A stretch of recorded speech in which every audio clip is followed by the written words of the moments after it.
Tonight on DC News Now, the record-breaking shutdown continues, causing concerns about health care.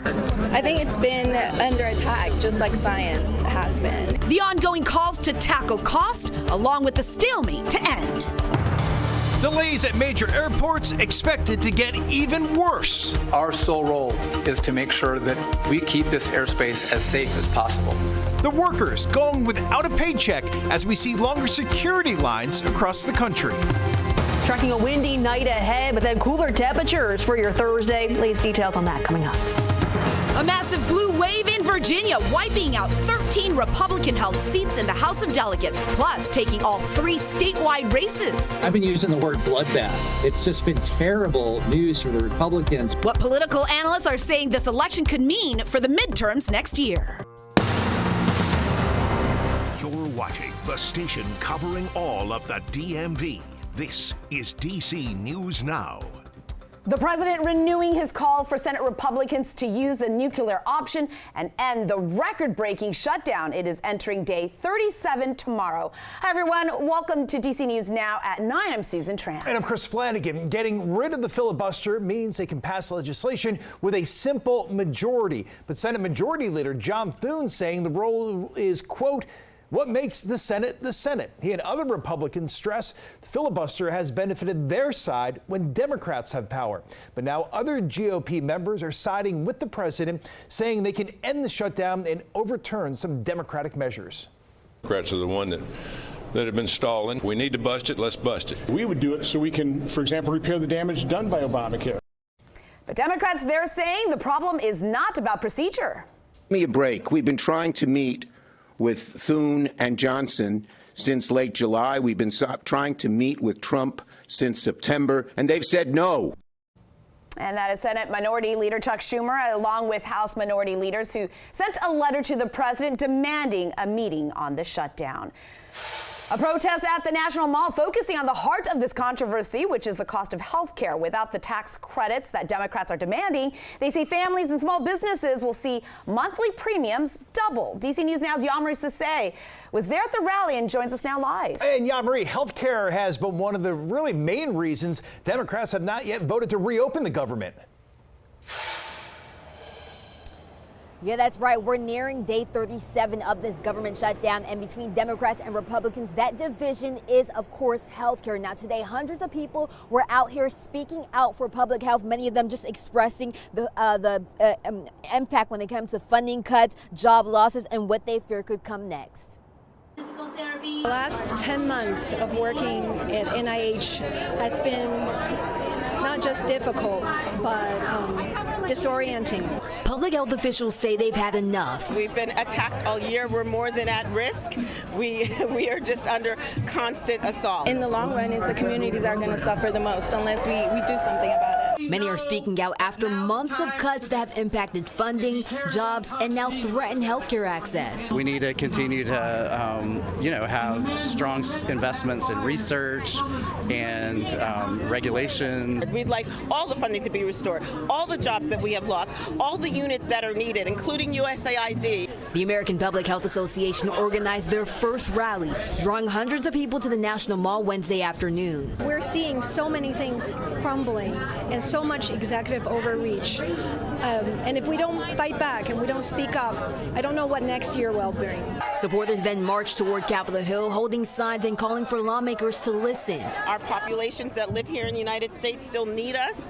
They still need their vaccines. They still need their water fluoridated. They still need to be healthy. All of this happening as the government shutdown drags on and the fight for extending healthcare subsidies continues. This change that's about to happen with the end of the subsidies will make an incredibly negative difference in people's lives because care becomes tremendously more expensive, not a little bit.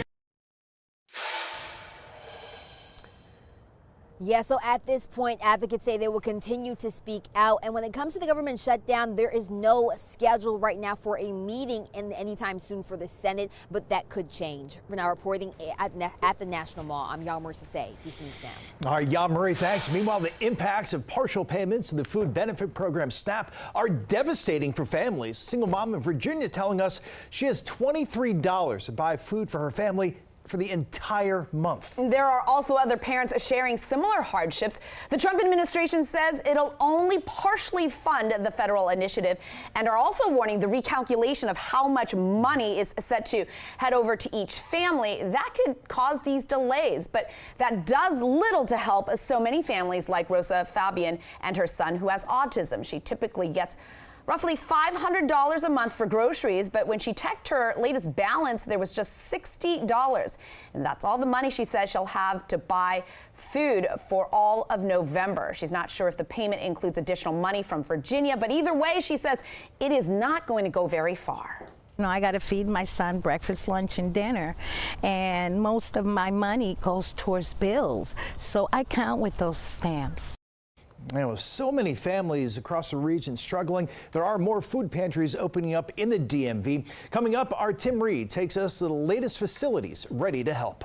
Delays at 40 major airports will soon be just a given. The FAA says it's reducing air traffic by 10% starting on Friday morning in an effort to maintain safety. Even before the shutdown, of course, the agency was short 3,000 air traffic controllers. Now there's even more strain as workers will go without a second paycheck on Friday.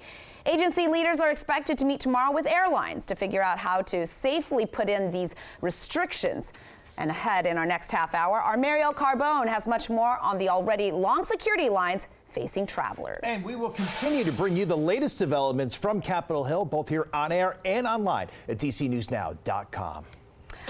All right, we have our chief meteorologist, Jackie Lair. We're heading into Thursday and a warm day out there today. Yeah, we did have that warm up, high temperatures, low to mid 70s, but we do have this strong cold front swinging through, and that's sparking up some severe thunderstorm warning. We do have one, but then it's also kicking up the winds as well. The main reason why we have that severe thunderstorm warning is because of that wind. It's this cell right here moving across Hagerstown and the Washington County area, continuing to dive its way farther south and east. So if you're wondering, especially to northern Loudoun County as well as over towards Frederick County, Maryland, the reason why there's that severe thunderstorm warning is because this line of thunderstorms could contain some wind gusts that could be close to 60 miles per hour. So here's that cell continuing to dive its way farther south and eastward in that trajectory there. And that goes until 9:45 this evening. So within the next 45 minutes or less, that severe thunderstorm warning is in effect. But we're noticing those wind gusts picking up as that cold front is continuing to slide its way across our area. Notice those gusts back over towards the Cumberland area,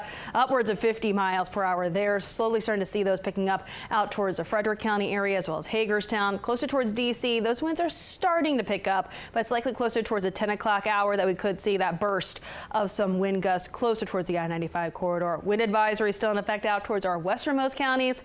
More details timing out the rest of tonight and a look ahead towards the rest of the work week coming up. All right, Jackie, thank you. DC News Now is your local election headquarters and a big blue sweep in Virginia. Yeah, Democrats also had a major pickup of more than a dozen seats in the House of Delegates. DC News Now's Daniel Hamburg breaks down the top races.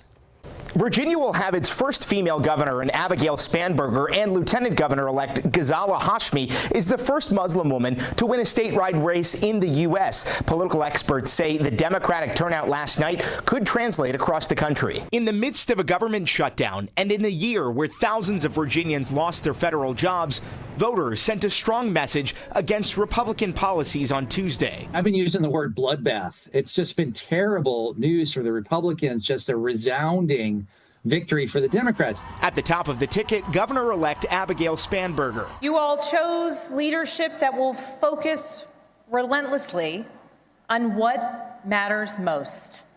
Lowering costs, keeping our communities safe, and strengthening our economy for every Virginian. Spanberger won by more than 14 points, and Lieutenant Governor-elect Ghazala Hashmi by more than 10 points. I feel amazing. It's a tremendous honor, and it's still sinking in that we had such remarkable success here in Virginia. The government shutdown, lapses in SNAP benefits, and rising health care costs are top of mind for Hashmi and Spanberger. We are working to respond to that potential crisis, to respond at a state level, to do what the federal government is simply not doing. To that end, Randolph-Macon College political science professor Rich Marr says the election sends a message across the Potomac. At least here in Virginia, the shutdown was really pinned on Donald Trump and the Republicans, that the Democrats were really kind of held harmless by voters. But partially that was framed by the DOJ cuts that had happened earlier in the year. Governor Glenn Youngkin offered congratulations and advice Wednesday. Whether it's Governor-elect Spanberger or 10 governors from now, we must continue to drive economic prosperity through job creation. Some were surprised by Jay Jones's victory for Attorney General because of the violent text he sent several years ago. Professor Marr says his pushback on President Trump was clearly a winning argument compared to his opponent. In the studio, Daniel Hamburg, DC News Now. Well, that blue wave, Virginia Democrats picking up an additional 13 seats in the House of Delegates. Dems holding the supermajority, 64 seats compared to the GOP's 35. Now, this allows them to pass key initiatives like redistricting, abortion rights, and gay marriage. Over in the state Senate, Democrats hold a much narrower majority, 21 members compared to 19 Republicans. Those lawmakers are now in the middle of their 4-year terms. Their next election is in 2027. It was also Election Day in Maryland, where voters in Gaithersburg re-electing their mayor, Judd Ashman, for a 4th term. While turnout was only 14%, Ashman got 70% of the votes. I feel like this was a mandate, a great vote of approval for the way that we do things. So it's less about how do we get off the track that's gotten us here and made our residents happy. It's more like, how do we stay on it? In Greenbelt, voters went to the polls for several referendums, including ranked choice voting, and you can find all the races on our website, dcnewsnow.com. Just search election results.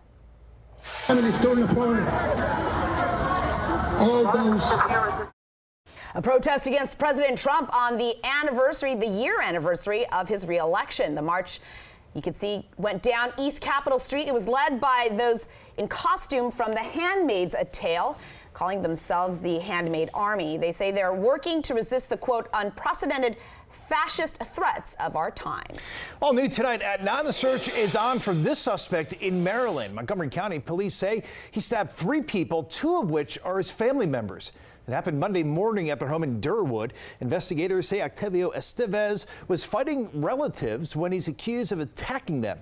He also stabbed the 3rd person who was trying to step in to help. That, according to police. All 3 victims are rushed to the hospital and will be okay. If you know where Estevez is, police want to hear from you.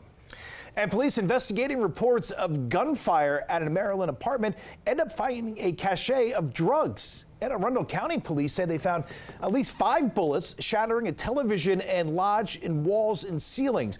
They say they also discovered a handgun, ammunition, cocaine, meth, crack, and various pills. You can see here in this picture, Christian Dennis is now facing multiple charges. A driver somehow walking away from this crash in Maryland that nearly split this car in half.